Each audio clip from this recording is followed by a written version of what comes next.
పునః పునః పక్ష్యామి, మరలా మరలా చెప్పుతున్నాను విను అని అంటాడు. నామ రూప క్రియ నటనలు కలిగినది. ఇప్పుడు నామ రూప క్రియ నటనలు కలిగి ఏం వస్తువా అంటే నీవే కదా.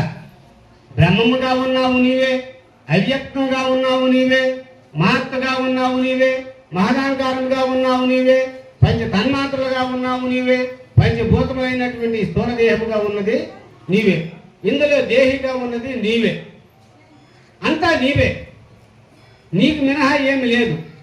అట్లాగే ఈ సృష్టి అంతా కూడా మనము విచారణ చేసినట్లు, గురువు దగ్గర విచారణ చేసినట్లయితే నీ యొక్క స్వరూపమే పిండ బ్రహ్మాండములుగా ఉన్నది, ఆ అఖండ స్వరూపం కూడా నీవే ఉన్నావు అని మనకి చాలా చక్కగా ఆ గురుమూర్తి చెప్తాడన్నమాట. అందుకుంటే అటువంటిది ఆ నీ యొక్క స్వరూపం అన్నటువంటిది ఇది నామ రూప క్రియ నటన కలిగిన వస్తువు. దీన్ని ఎటు నిలువనీయదు. ఏది నిలువనీయదు? ఈ బోధ నిలవనిస్తుందే. మనం గురువు దగ్గర చేరి చక్కగా వినాలి. వినవలనని కనవలనని మనసందున కోరిక కలిగి మనుషులు వినుడి. మనుషులు కానీ చక్కగా వింటే ఏమవుతుంది? నీకు మూలము లేకుండా పోతాం. అప్పుడు ఎందుకుంటే అంటాడు కృష్ణదేవుడు, అన్నము తిన్నన ఆకలి తిన్నగా నీరు అంబు దావ దుష్ట వెన్నగా ఔషధి శాపు జన్నక్రియని ఎరుపు నిలువుజాలదు అన్న. ఈ బోధ నీ చెవులతో విన్నా చక్కగా మనం గ్రహించాలి. ఇక్కడ అన్నము తిన్నన ఆకలి తీరిపోతుంది, తిన్నగా నీరు అంబు దావ దుష్ట అంటే నీరు తాగితే ఏంటవుతుంది? మనకు దాహం తీరిపోతుంది. ఎన్నగా ఔషధి సేవ, ఔషధి సేవ కానీ నువ్వు కానీ చేస్తే నీకు రోగం పోతుంది. అట్లాగే జన్నక్రియని ఎరుపు నిలువుజాలదు అన్న. ఈ బోధ నీ చెవులతో విన్నా, నీ ఈ కానీ నువ్వు చేసేబట్టే ఈ బాధ కానీ నీ చెవులతో వింటే ఆ ఎరుకు నీకు నిలువుతారదు.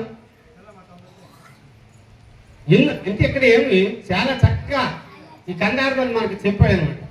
మనకి అందుకుండే అంటాడు, సామార్థ్యం ఏమి చూపదు, కామ క్రోధాధికములు గలదు, అంశమే భామలు ఇతరులు ఏమైనా మారు బలకదు. ఏమిటి? పరిపూర్ణ. ఈ బాధ మనం చెవులతో చక్కగా వింటే అటువంటి సామాజికం ఏమి చూపినటువంటిది, కామ క్రోధాదికులు గల దర్శమే భామలు ఎరుగినటువంటిది, ఇతరులు ఏమైనా మారు బలకనటువంటిది, ఆ పరిపూర్ణమని మనం చాలా చక్కగా మనకి కృష్ణప్రభువులు చెప్తాడు. అని మనం ఎప్పుడు కూడా గురువు నోటే వింటూ ఉండాలి. ఈ బోధ గురువు నోట లేకపోతే, గురువు లేనప్పుడు పెద్దల ద్వారా వినాలి.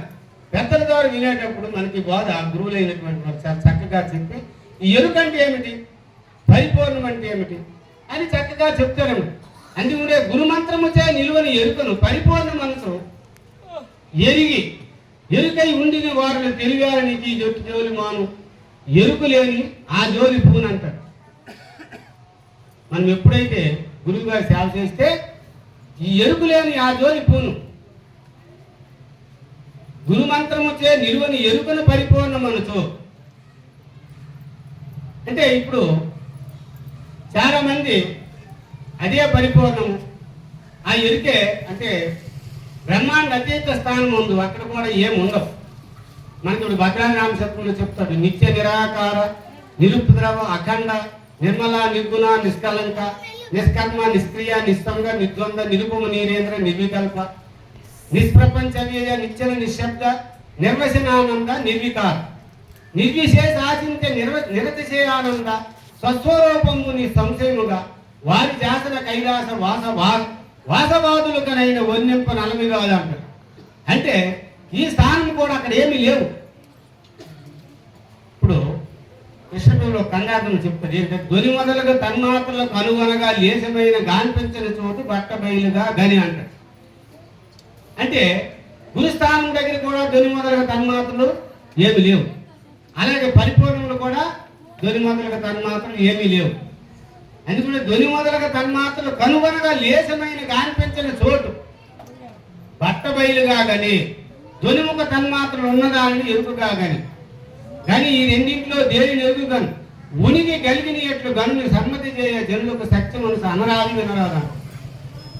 అయితే ఇటువంటి ఈ నిత్య నిరాకార నిరుప్రదం అనేటటువంటిది ఇక్కడ ఏమీ లేవు కదా, ఇది నిత్యమై ఉన్నది కదా, ఆకారం లేకుండా ఉన్నది కదా, నిరాకార నిరుప్రదం ఏ ఉపద్రవము లేకుండా ఉన్నది కదా, నిత్య నిరాకార నిరుపయోగ అఖండమై ఉన్నది కదా, అది ఖండములు కానటువంటిది కాదు కదా అని అని అదే పరిపూర్ణమని చాలా మంది భావనలో ఉంటారు. కానీ అది మాత్రము పరిపూర్ణము కాదు.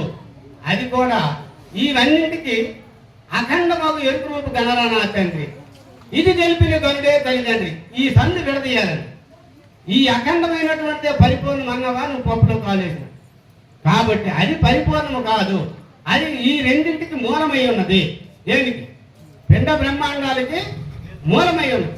ఈ సర్వ సృష్టి కూడా దాని ముందే తోస్తుంది. కాబట్టి దాన్ని మనం చక్కగా విరిగినట్లయితే అది పరిపూర్ణము కాదని చెప్పినట్టు చెప్పి, ఆ పైన ఉన్నటువంటి పరిపూర్ణం ఏదైతే ఉన్నదో అది ఇంతంతని అనరానిది, వింతలు చేయనిది, ఎన్ని విధములు కలిగిన ఆ చింతలు ఎరుగనిది, ఎంతని వినిపించుగా తెలుపుట వినుట పెద్ద కథక. దానికి ఏమని చెప్తాము? అదేదో వస్తువు కాదు కదా.